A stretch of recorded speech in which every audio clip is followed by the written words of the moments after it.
Crawford, the Trade Services Manager at Crane Worldwide Logistics. Today we're here to talk to Jose Romero, the Director of Trade Services, about the ever-evolving tariffs and trade environment in 2025. Jose, just start us out. Tell us a little bit about your background and role at Crane. Thank you for having me. My name is Jose Romero. I am the Director of Trade Consulting, and I have been in the logistics and trade industry for the past 25 years, both in the logistics field and in oil and gas.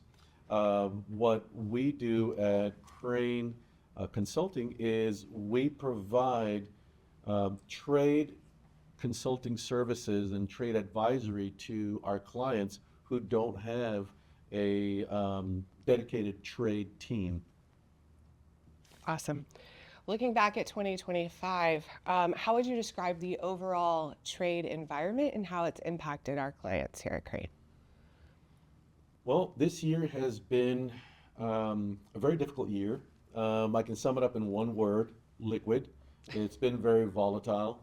Since the new administration took over, there have been over 37 executive orders that apply to tariffs and negotiations with other countries. So I know that for Crane and our clients, it has been an extremely daunting task to try to keep up with that ever-changing environment. Absolutely. On that note, Jose, what do you think has been the biggest challenge for Crane's compliance teams? I think the biggest challenge has been trying to understand the tariff implications and trying to convey that to our clients and helping them understand when and what takes effect and how it's going to impact their supply chain. Absolutely. So throughout 2025, we've had several different changes in the tariffs. What has had the biggest impact for our clients? Would you say 232 or retaliatory? I think initially it was the 232, which is the steel and aluminum tariffs. That was one of the first changes that this administration made, and that impacted a lot of clients that were not used to paying significant duties.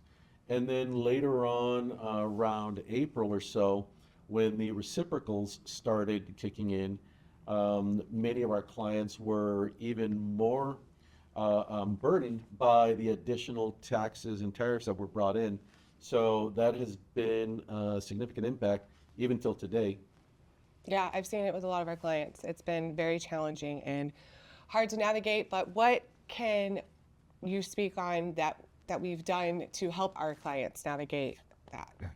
Certainly, that's actually a great question. So most of our clients, when they come to us, it's because they don't understand how these tariffs are going to impact their supply chain.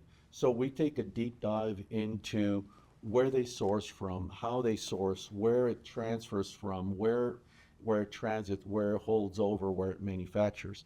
And from that, we help them assess the best way that they can mitigate these taxes and tariffs by utilization of either foreign trade zones, customs bonded warehouses, or simply identifying where the country manufacturer actually is, and that will impact depending on where that results to be. Perfect. So I know a lot of clients are very busy with their day-to-day operations and can't keep up with the ever-evolving tariffs. What would be your best advice for those clients? Well, for us, I would say reach out to a consulting team. You know, this is our specialty. We are, in essence, the outsourced branch or division that can take the place of a dedicated trade internal team. Good. I recently came across this. We have had more complex supply chains with multi-country assemblies. We just ran across this today. So how did that complexity show up in our origin and valuation reviews? That is very interesting. So prior to 2025, there was a consistent manufacturing focus in China simply because the cost of labor, cost of goods was much cheaper.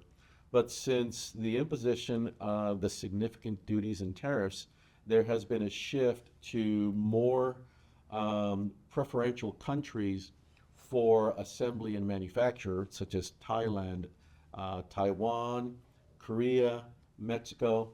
So we have seen significant supply chain moves out of China and into more friendly countries.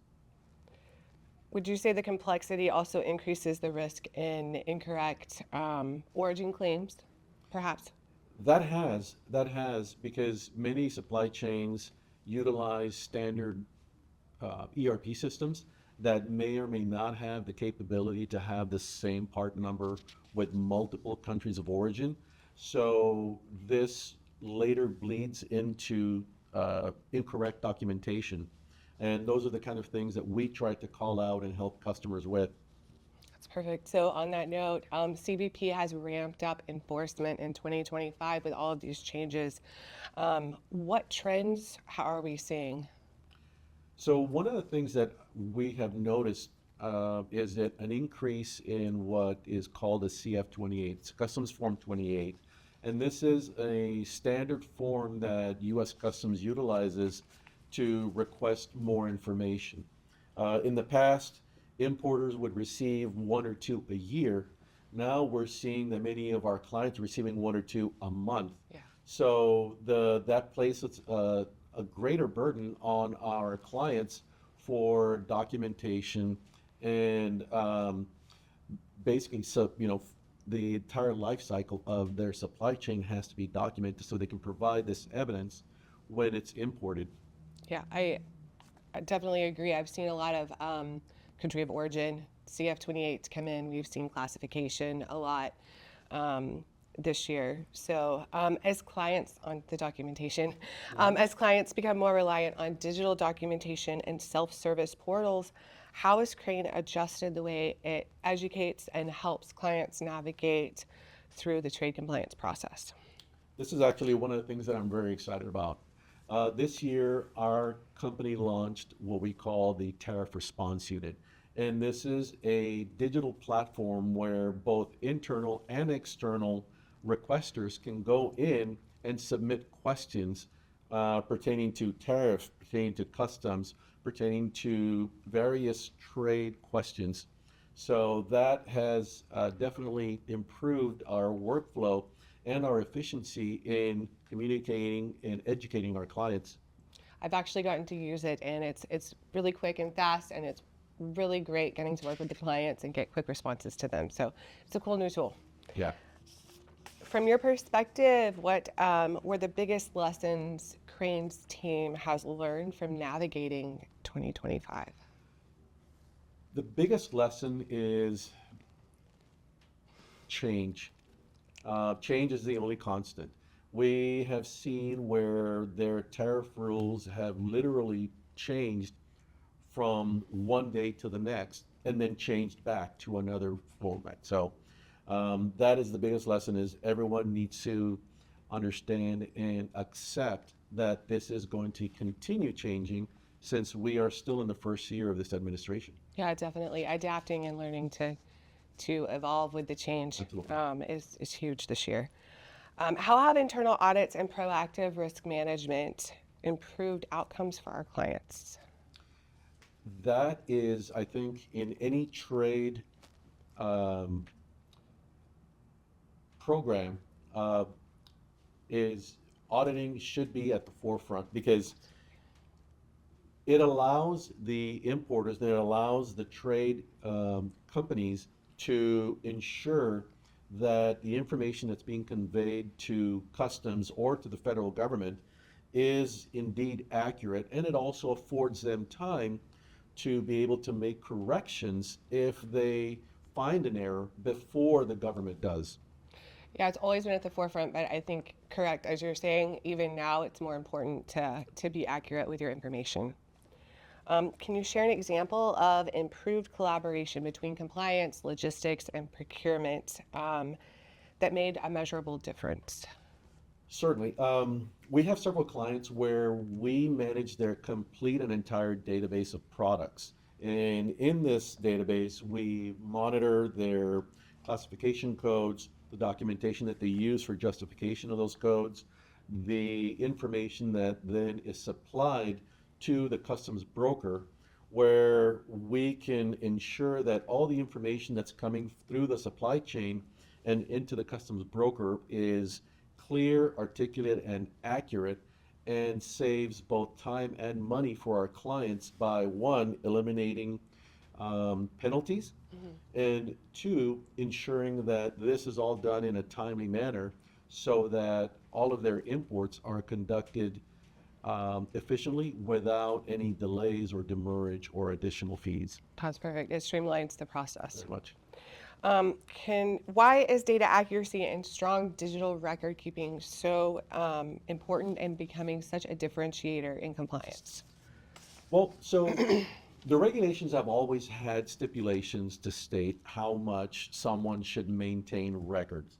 And up to now, most importers and exporters were under the assumption that a third party can manage that. But the regulations are pretty clear. The burden is on the importer and the exporter. So records maintenance needs to be kept up to date and within the guidelines that the government puts forth, so that if and when there is either an internal audit or an external audit, this documentation can be reproduced and provided and eliminate potential fines and penalties. Yeah, and again, like with the record keeping this year, it's a huge differentiator in being accurate. Especially with the increase that we've seen with the CF-28s Yes. and the customs requests. Yes. On that note, where do you see the biggest opportunity for automation and analytics to help enhance compliance performance? That is a question I have dear to my heart, which is we have right now, we're working on a platform for artificial intelligence to help us in reading documentation and being able to extrapolate information and then put it into our platform without the need of a person combing through piles and piles of documents. So this will ensure two things: accuracy and efficiency, so that then our people can focus on the essential core of their tasks instead of having to do these menial duties. That's awesome. It's definitely a game changer. Very cool. Well, thank you so much, Jose, for joining me today to talk about 2025 and what to look out for in 2026. Thank you, guys.